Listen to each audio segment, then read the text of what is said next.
Thank you, Honorable Speaker. And Honorable Speaker, I'm one of those people that were arrested during Sabasaba.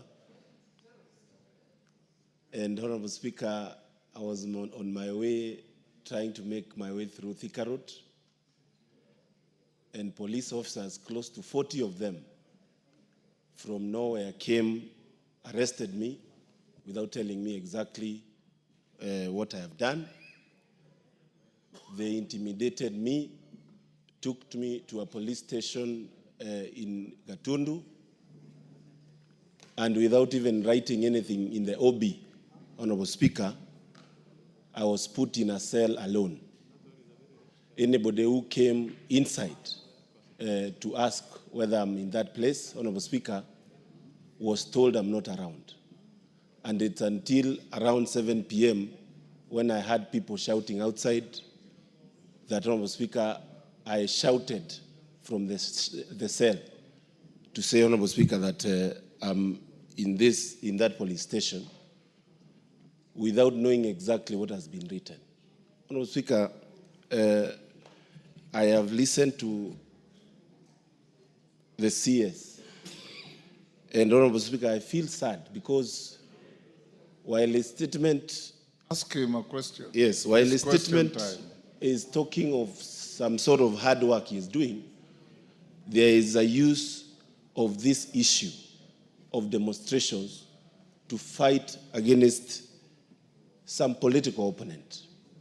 Honorable Speaker, I want to ask Waziri to be genuine on matters to do with fighting criminals. And Honorable Speaker, I want you to know, I want to actually Waziri to tell me under what circumstance are people who are found in demonstrations, and it happens that during demonstrations there happens to be destruction of property, and I'm not void to say pole to anybody who has lost property during this time. But Honorable Speaker, there is a squeeze and a push on intimidation. You are making a statement instead of asking a question. This is question I'm time. getting to the question, Honorable Speaker. I've given you time to ask him a question. I want to ask Waziri whether, while he is giving statistics, and I have seen many young people in Kahawa being charged with terrorism. Of course, that is a case that is under court and cannot be discussed. But, Honorable Speaker, I want to ask, is he genuine to actually push for such enormous charges? Charges that we know, Honorable Speaker, are charged to people like Osama bin Laden, Honorable Speaker. Osama bin Laden was never charged anywhere. But he is a terrorist, we know that, and Al-Shabaab and other people. We have no evidence. Kahawa Law Court is known to be a special court. Yes. When you're taken there, Honorable Speaker, it means you are either being charged with terrorism or drug trafficking, Honorable Speaker. I want to ask Waziri to be genuine and make sure that while he is fighting on these matters to do with clear demonstrations and clean demonstrations, he is not using it against political opponents, and he is not being misused to fight political opponents, Honorable Speaker. Minister, you can answer that now. Mr. Speaker, let me first start by appreciating the questions raised and thank Honorable Kimani for reiterating that we must put a lot of effort to protect both protesters and those who do not want to engage in protest by ensuring that their properties are safe. Mr. Speaker, sorry, I'm trying to open a document somewhere, but I'll come to that later. Mr. Speaker, on the question of, and therefore I take the comment from the Honorable Kimani very seriously. Number two is, Mr. Speaker, yes, I'm now there. The Speaker, on the, how do you deal with police officers who shoot and kill people, as Honorable Robert Mbui has raised? And first of all, let me say that the Constitution and the law provides for instances of limitation of the right to life. And Mr. Speaker, it's very clear from the Constitution and also from the law. I issued a directive to the Inspector General of Police, Mr. Speaker, my first of that kind, which is the directive, Mr. Speaker, I was trying to look for, which is a policy directive number 1 of 2015 on the use of force and the use of firearm. Mr. Speaker, in this directive, I made it clear in writing to reiterate what I verbally pronounced when I was in Kikuyu, that police officers have a right to protect themselves when their lives are in danger or when the life of any citizen of this country is in danger. Mr. Speaker, I also explained how they can use force, why they must not use excessive force where there is no danger to life. And I further also explained, Mr. Speaker, what measures we should take, National Police Service should take in this directive to the Inspector General of Police, which include, Mr. Speaker, deploying only officers that are mentally sound, that, Mr. Speaker, are not undergoing any stressful incidences or may have mental health challenges. I also said, Mr. Speaker, protective gear must be given to police officers.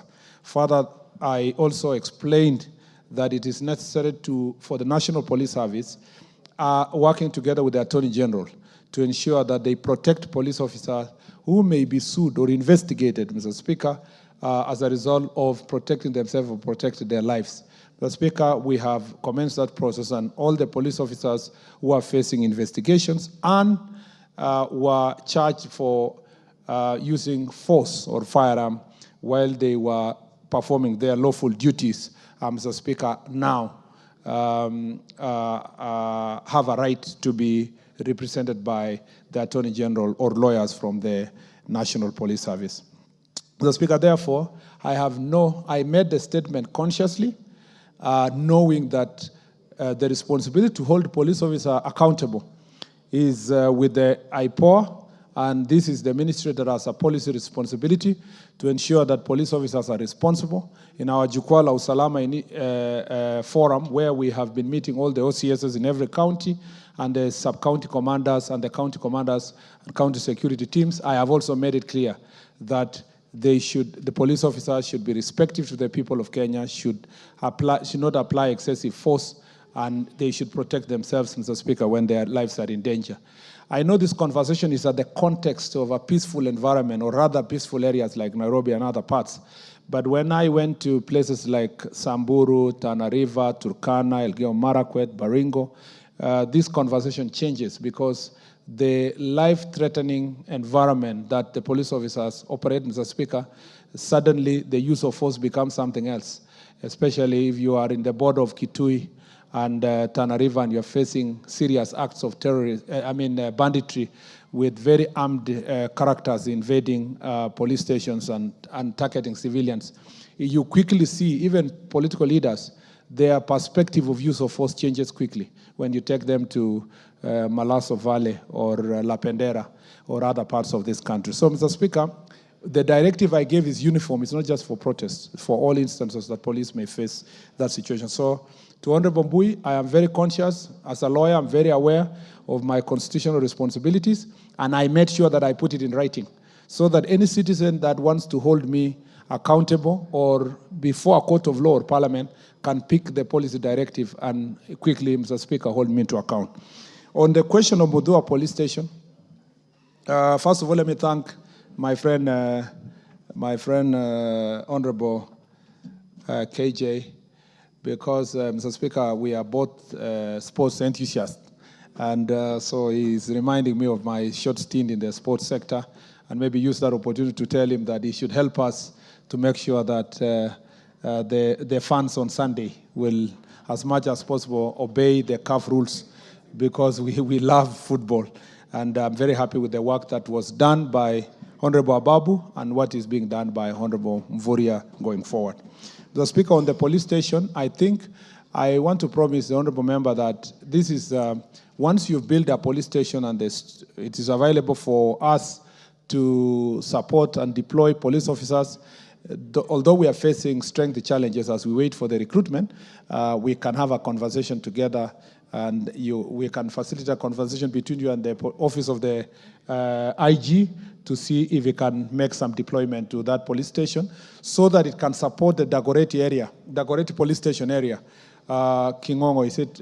Yes, the Kingongo area, Mr. Speaker, for the time being, because what people don't know, and I wonder why, at many times, human rights activists and many people are questioning police officers. They're not talking about these things. The Dagoretti police station, when it was banned, the police line was banned, where police officers were living with their families. And everything they had was razed down. In fact, most of the police officers jumped the fence, behind the fence there, and they were rescued by community on the other side and protected. Mr. Speaker, therefore, most of those police officers are traumatized. We had to take them for counseling and give them a break. Mr. Speaker, I know then the jurisdiction that was being covered by that police station is now void. And we can work together with the Member of Parliament from Dagoretti, even though the other side is Kikuyu constituency in Kiambu County. Police officers don't have to have county boundaries if they are enforcing the law to make sure that they protect the people. So we can have that conversation with the IG and support Honorable KJ upon completion of my presence here. Mr. Speaker, Honorable Mukunji has raised an issue that is personal to him on a matter that is alive in court. Mr. Speaker, I am very restrained to say much because I am sure that Honorable Mukunji understands that I am not a judge and he has a choice to either prosecute his case here in Parliament or prosecute it in a court of law. And therefore, opening a gun of worms can possibly, Mr. Speaker, prejudice the trial, which involves fair trial on his part. But suffice to note, Mr. Speaker, that the National Police Service do not arrest anyone for political reasons because the IG is not a politician. Neither is the DCI a politician, nor the National Police Service is not a political party. So, Mr. Speaker, there is no political scores to be settled. Mr. Speaker, they just do their job independently and constitutionally to make sure that, Mr. Speaker, the people of Kenya are protected. No, Mr. Speaker, I am sufficiently informed, Mr. Speaker, and as per the standing orders, yes, I cannot be informed. You are not a debater in this House. Yes, Mr. Speaker. Yes. Mr. Speaker, lastly is to say that, Mr. Speaker. Yes, what's your point of order? Is the minister in order to say policemen don't arrest politicians, while in last Parliament, it is clear and he's on record crying that he was being harassed by the regime then at that time, and that his people then were being harassed and arrested by policemen. Is he in order, Honorable Speaker? Yes. Mr. Speaker, the Cabinet Secretary is not here as a former senator. He is here in his capacity as the Cabinet Secretary. So, Mr. Speaker, and I'm not here to answer my own questions. I ask questions that are asked by the Cabinet Secretaries. Mr. Speaker, and so I am... Leave history to history books. Yes, so we've come through all that, Mr. Speaker. So, Mr. Speaker, just to use that opportunity, without really delving to the case of Honorable Mukunji, to remind the House that, Mr. Speaker, Prevention of Terrorism Act in section 3?